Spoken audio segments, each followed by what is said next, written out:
behind the glimmering facade of Hollywood's golden age lies a less glamorous truth. Many of the industry's biggest stars quietly struggled with alcohol addiction. While some managed to maintain their careers, others saw their lives and professional paths unravel due to heavy drinking. In fact, a few even sparked controversies by showing up intoxicated on set.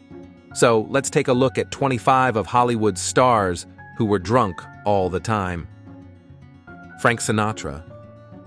Alcohol may be man's worst enemy, but the Bible says, "Love your enemy," was a quote said by legendary singer and songwriter Frank Sinatra.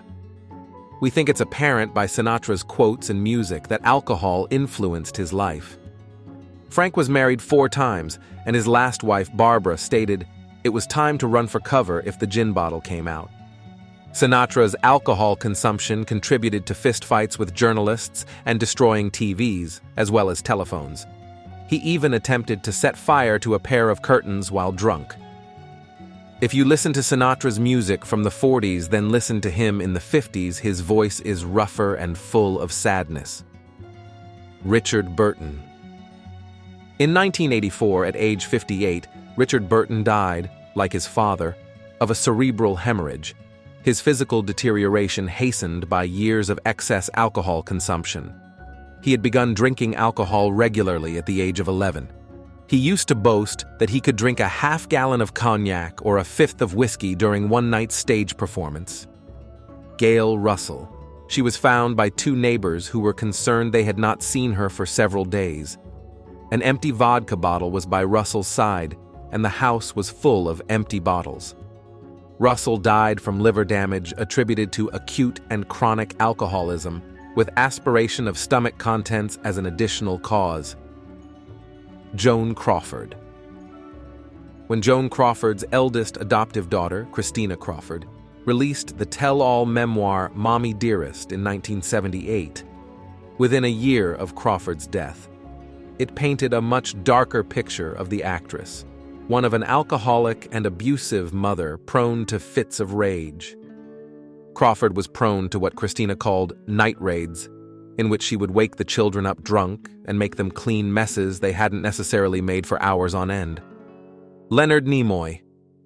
The son of Star Trek actor Leonard Nimoy has revealed how the star regularly came home drunk. Adam Nimoy told how he struggled to grow up with a famous father who was battling alcoholism for a number of years. Nimoy died at age 83. At his Los Angeles home from the chronic lung disease be attributed to more than 30 years of heavy smoking. Elizabeth Taylor.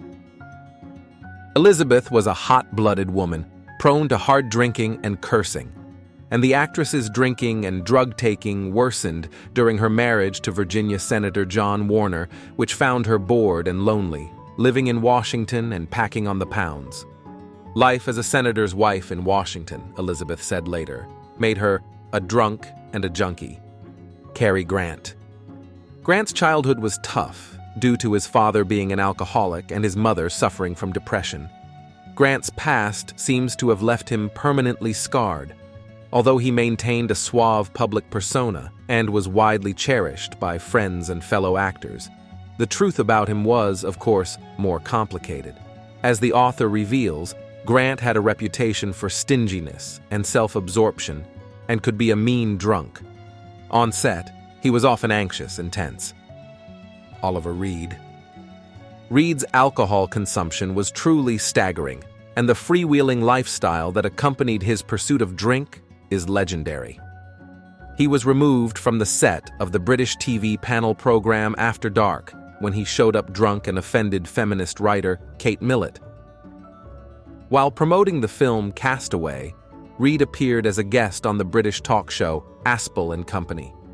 Reed walked on set carrying a massive pitcher of gin and orange juice and looked blotted out of his mind. Michael Landon. Michael Landon was a beloved American actor, director, and producer, best known for his iconic roles in television series such as Little House on the Prairie and Highway to Heaven. Michael Landon's relationship with alcohol had a profound impact on his personal life. His marriages and friendships were affected by his drinking habits. Many close to him noticed the changes in his behavior, which often ranged from jovial to erratic. Friends and family members have spoken about their concerns regarding his alcohol consumption and how it influenced his relationships. Dean Martin. Dean Martin made a name for himself as a lovable drunk. Whether on stage in Las Vegas or on the big screen in numerous films, the singer and actor was seldom seen without a scotch in hand. All was not quite as it seemed, however. Martin's son Richie recalled, "While it was true that Dad drank, the drunky routines were an act. On stage, and later on the set of his TV show, Dad usually had a J&B scotch and soda he nursed through the performance. It was almost always a weak scotch and soda. Other times, it was just apple juice." Barbara Payton. The Minnesota native passed away at age 39 in 1967 from heart failure after she spent her final years battling drugs and alcoholism, as well as resorting to prostitution to maintain her addictions. The brawl transformed Payton into box office poison, and studios refused to hire the troubled starlet. By the mid-1950s, Payton was reportedly abusing alcohol and heroin. Her last film was 1955's Murder Is My Beat. Both her parents and her younger brother Frank were all alcoholics. John Barrymore. Barrymore's personal life has been the subject of much attention before and since his death. He struggled with alcohol abuse from the age of 14, was married and divorced 4 times, and declared bankruptcy later in life. Much of his later work involved self-parody and the portrayal of drunken has-beens.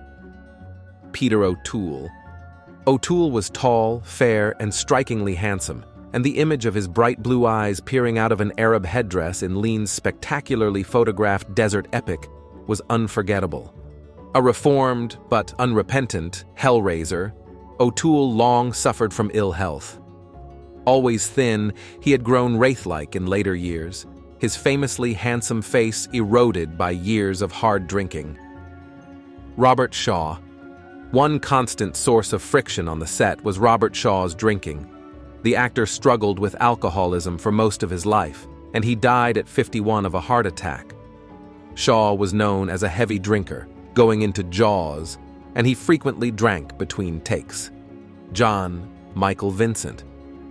Jan Michael Vincent, a golden boy of Hollywood action films in the 1970s, who starred in the mid-1980s TV adventure series Airwolf, but saw his career crater amid drug and alcohol addiction.